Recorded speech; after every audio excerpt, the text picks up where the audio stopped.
¿Quién fue María Magdalena? Una de las figuras más místicas en la historia bíblica. Esta es la mujer que presenció la vida y muerte de Jesús y a quien Jesús reveló un tipo especial de conocimiento secreto que luego nos llegó a través del Evangelio de María. Aunque este Evangelio no está incluido en la Biblia oficial hoy en día, fue un texto importante y muy valorado entre las primeras comunidades cristianas y es uno de los evangelios gnósticos más únicos. La fecha exacta de su redacción es desconocida, pero según algunas fuentes, data del siglo II a.C.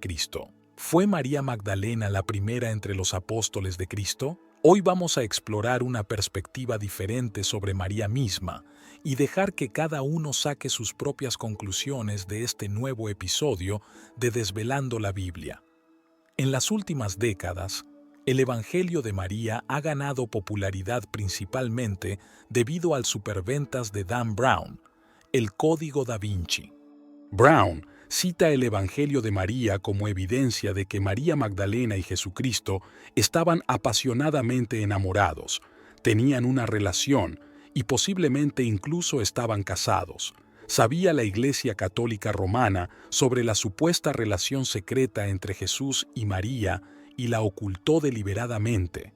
Según Dan Brown, podría ser el caso, pero ¿es todo esto cierto? ¿Proporciona el Evangelio de María información históricamente precisa sobre la relación entre Jesús y María Magdalena? ¿Tuvieron realmente tal relación o fue María simplemente una seguidora fiel e iniciada en el conocimiento sagrado? El Evangelio gnóstico de Felipe menciona que había tres que siempre caminaban con el Señor: María, su madre, su hermana y Magdalena, la que era llamada su compañera. El Señor amaba a María Magdalena más que a todos los discípulos y a menudo la besaba. Los demás discípulos, viendo que Jesús amaba a María, le preguntaron a Jesús que por qué amaba más a María Magdalena que a ellos. Y el Salvador respondió: ¿por qué no los amo como a ella? Pero, realmente, ¿quién era María Magdalena? Lo que conocemos de ella proviene más de las tradiciones cristianas posteriores que de la propia Biblia. Por ejemplo, a pesar de las representaciones comunes, no hay evidencias en el Nuevo Testamento que identifiquen a María Magdalena como una prostituta. Más bien, Lucas 7:36 al 50 relata una historia de una mujer, descrita simplemente como pecadora, que ungió los pies de Jesús. María Magdalena es una figura prominente en el cristianismo, siendo una de las primeras en encontrar la tumba vacía y a Jesús resucitado, tal como se narra en los 4 evangelios del Nuevo Testamento. Sin embargo, la tradición cristiana posterior ha mezclado su imagen con la de la mujer que Lucas describió, posiblemente para minimizar su importancia. Aunque se dice que el evangelio que lleva su nombre está escrito desde su perspectiva, no se cree que haya sido escrito por ella misma, ya que el estilo, la sintaxis y la teología sugieren que fue compuesto no antes del siglo II después de Cristo, mucho después de su vida. Este manuscrito es una versión copta del siglo V de un texto probablemente griego o sirio más antiguo. Según algunas teorías, podría ser incluso de origen búlgaro antiguo. El Evangelio de María, único en atribuirse a una mujer, ha ganado popularidad en tiempos recientes. María Magdalena es reconocida como la discípula favorita de Jesús y tenía muchos seguidores, especialmente en el cristianismo del siglo II. El Evangelio de María sugiere que tuvo visiones y conversaciones con Jesús que no se compartieron con otros discípulos. Por ser considerada digna, se le reveló un tipo especial de conocimiento gnóstico.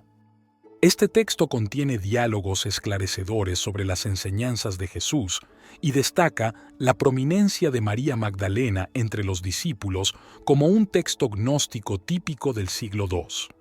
Ofrece una perspectiva apocalíptica, en el sentido griego de revelación de conocimientos secretos, y también proporciona una visión única sobre la metafísica que fundamentaba las enseñanzas de Jesús, siendo un texto fundamental para quienes buscan la sabiduría divina. La primera parte del Evangelio describe un diálogo entre Jesús resucitado y los discípulos, donde Jesús responde preguntas sobre la materia y el pecado y ofrece enseñanzas y directrices finales.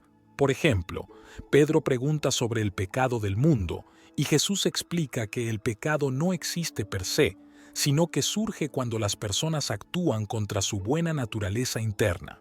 Esta parte concluye con Jesús advirtiendo a los discípulos que se cuiden de quienes puedan desviarlos y los comisiona para ir y predicar el Evangelio. Cuando Jesús se alejó, los discípulos se entristecieron profundamente, pero María Magdalena se levantó para fortalecerlos, advirtiéndoles: «Cuidado con aquellos que les engañan diciendo aquí o allá, porque el Hijo del Hombre está dentro de ustedes. Sigan a aquel que encuentren». Luego de decir esto, se marchó, y los discípulos, abrumados por la pena, lloraron abundantemente y se preguntaron: ¿cómo podemos ir y predicar el Evangelio celestial del Hijo del Hombre a los gentiles si a Él no lo perdonaron? ¿Cómo nos perdonarán a nosotros? En ese momento, María se puso de pie, saludó a todos y les dijo a sus hermanos: «No se angustien ni duden, pues la gracia de Él estará con ustedes protegiéndolos. Alabemos su grandeza, pues nos ha preparado y nos ha hecho seres humanos». De manera interesante, en el Evangelio de María, Jesús menciona que la esencia de la materia será resuelta en su raíz, significando que el bien en cada uno de nosotros finalmente retornará al bien supremo y la salvación será otorgada a todos. La segunda parte del Evangelio de María comienza con Pedro diciéndole a María Magdalena que Jesús la amaba más que a ninguna otra mujer y le pide que comparta con los discípulos las palabras del Salvador que ella recordaba, pero que ellos no. «Hermana, sabemos que el Salvador te quería más que a las demás mujeres. Dinos las palabras del Salvador que recuerdas, las que tú conoces, pero nosotros no hemos escuchado», le dijeron. María respondió y dijo: «Lo que está oculto para ustedes, lo revelaré». Y comenzó a decirles: «Vi al Señor en una visión y le dije: Señor, hoy te vi en una visión». Él me respondió: «Bendita seas porque no dudaste al verme, pues donde está la mente, ahí está el tesoro». Luego le pregunté: «Señor, el que contempla una visión, ¿lo hace con su alma o con su espíritu?». El Salvador me dijo: «No lo hace ni con el alma ni con el espíritu, sino con la mente que se sitúa entre ambas». Aquí se introduce el primer principio hermético: todo es mente. La palabra es mental y todo existe en unidad. Todo lo que existe es el uno y el todo contiene todo lo que existe. El Evangelio enfatiza el viaje del alma, que asciende por los 4 niveles del cosmos y es interrogada por los 4 poderes. Además, enseña que el conocimiento es esencial para superar estas fuerzas, lo que conduce a la salvación. Al superar el tercer poder, el alma se eleva aún más y enfrenta al cuarto poder manifestado en 7 formas: oscuridad, pérdida, ignorancia, envidia mortal, el anillo de la carne, la astucia de la carne y la sabiduría feroz. Estos son los 7 poderes de la ira. Andrés respondió y dijo a sus hermanos: «Expresen lo que deseen sobre lo que ella ha dicho. Yo, por mi parte, no creo que el Salvador haya dicho esto, porque ciertamente estas enseñanzas son ideas extrañas». Pedro intervino y preguntó acerca de lo mismo, cuestionando si realmente el Salvador había hablado en privado con una mujer y no abiertamente con ellos. Debemos volcarnos y escucharla todos. La prefería a ella sobre nosotros. Entonces María lloró y dijo a Pedro: «Mi hermano Pedro, ¿qué piensas? ¿Crees que me inventé esto en mi mente o que miento sobre el Salvador?». Leví intervino y dijo a Pedro: «Pedro, siempre estás enojado. Ahora veo que compites con una mujer como si fueran adversarios. Pero si el Salvador la consideró digna, ¿quién eres tú para rechazarla? Seguramente el Salvador la conoce muy bien, por eso la ama más que a nosotros. Más bien, avergoncémonos y revistámonos del hombre perfecto, y separémonos como Él nos mandó, y prediquemos el Evangelio, sin establecer ninguna otra regla ni ley más allá de lo que el Salvador dijo. Ahora, en el libro esotérico científico, se cuenta una historia ligeramente diferente sobre María que probablemente no hayas escuchado antes, pero ha llegado ese momento. Se dice que María Magdalena tuvo una relación con Jesús, pero no con la figura física de Jesús, sino con la fuente. Solo tengo una pregunta para ti. ¿Tuviste una relación con Jesús? Algunos dicen que era su esposa, otros que solo era su discípula. La respuesta es sí, tuve una relación con Jesús, mi enlace es la fuente, ¿no es así como lo llaman ahora? En la fuente todos somos uno, yo soy Él y Él es yo. Nos dicen que María Magdalena tuvo un esposo e hijos con Él, 2 niños, pero además de eso, tuvo otro hijo de la fe tanto en Jesús como en la fuente, llamado Julia. Cuando era discípula de Jesús, María Magdalena aceptó la tarea de escribir un evangelio sobre las posibilidades internas de cada persona y, junto con él, demostrar estas posibilidades a través de experiencias personales. Estudié y tenía las habilidades para implementar el conocimiento que Jesús nos enseñó a todos, pero esperé, procrastiné hasta que el último Jesús partió y 13 años después, cuando estaba al borde de la muerte, recordé su palabra, la fe en la vida es vida. A los 43 años, ya sola, sin familia, enferma y sin fuerzas para vivir, decidió aplicar lo que había aprendido de Jesús y con fe en la fuente dar vida. Entonces deseó un hijo, algo imposible en su condición. Sin embargo, con fe en la fuente y paciencia lo logró. Durante varios meses, mientras oraba, sentí que mi deseo se acumulaba como un ovillo de hilo día tras día, convirtiéndose en un ovillo de luz. Envié una chispa brillante con toda mi fe al centro del orbe. No sabía qué estaba pasando, pero después de unos meses más, sentí al niño dentro de mí. Renuncié a la vida para aceptar la vida.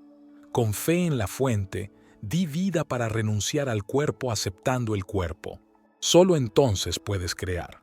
Criando a Julia, María logró recopilar y describir todo acerca de la esperanza, la fe en la pureza de la mente y su poder para crear. El mensaje que escribe se llama Manusterium, manu, mano, ester, estéril, mente, una historia sobre las posibilidades del hombre a través de la energía de la mente pura. En él, describe el mundo como una ilusión inestable, un juego de luz y oscilaciones en torno a la oscuridad, y cuando una persona fusiona sus pensamientos y destino con el Creador, enviando un impulso energético a su deseo, la vida aparece y el deseo se materializa. Este vacío que sentí me llenó de fuerza y esperanza de que todo es posible. Este impulso que generó la vida está presente en todos. Cada impulso enviado con fe se manifiesta, permitiendo que cada uno de nosotros pueda crear más manifestaciones. María describe este arte de creación como una copa en la que la fe y el vacío se juntan, formando un vaso que está lleno y vacío al mismo tiempo. Cuando una persona quiere crear con ella, lo lleno rebosa hacia lo vacío, y lo vacío se llena con tu fe, convirtiéndose en el milagro que esperabas. Esta copa es el santo grial mediante el cual cada persona se convierte en creador. Te unes con él y creas el mundo con todo tu amor, descubriendo que es solo el impulso de tu pensamiento lo que permite que esto suceda. Es correcto renunciar al cuerpo, aceptando el cuerpo y fusionándote con el impulso y el vacío que eres, la creencia pura de que puedes, de que eres, de que esto es todo lo que existe. Interesantemente, resulta que María, a quien muchos consideran una prostituta y que sabía que ya no podía tener hijos, es precisamente la que descubre cómo fusionarse con la fuente y convertirse en creadora. Al combinar este relato con el Evangelio de María, encontramos instrucciones prácticas precisas para este sacramento. Lo esencial es que todos tienen la capacidad de lograrlo. Lo que María aprendió, vivió y documentó es un texto que contiene tanto el conocimiento impartido por Jesús como el resultado práctico accesible para todos. Así, cada uno se convierte en la fuente y el creador de su propia realidad. Quien tenga ojos para ver, verá. Quien tenga mente para reflexionar, entenderá. Y quien tenga alma para sentir, penetrará. ¿Es históricamente precisa la relación entre María y Jesús según el Evangelio de María Magdalena? Quizás nunca lo sepamos con certeza. Lo que sí sabemos es que el Evangelio de María ofrece una perspectiva única sobre la vida y las enseñanzas de Jesús desde la vista de una mujer muy respetada en las primeras comunidades cristianas. Aunque inicialmente valorado, el Evangelio de María fue excluido del Nuevo Testamento y condenado como herético por la Iglesia Católica Romana. Sin importar los debates y controversias que rodean al Evangelio de María, ella continúa siendo una figura importante en el cristianismo y una inspiración para muchas personas alrededor del mundo. Su historia nos recuerda el poder de la fe, el amor y la perseverancia, y su legado sigue inspirándonos a buscar una comprensión más profunda de nosotros mismos y de nuestro lugar en el mundo. Mientras lo que decidimos aceptar y creer sigue siendo una cuestión de nuestro libre albedrío, todos tienen derecho a tener un derecho, pero solo al conectar los puntos de vista aparentemente opuestos podremos percibir el mensaje puro. Te agradecemos que te suscribas y des like al video. Mantén tu mente abierta, que Dios te bendiga y nos vemos pronto.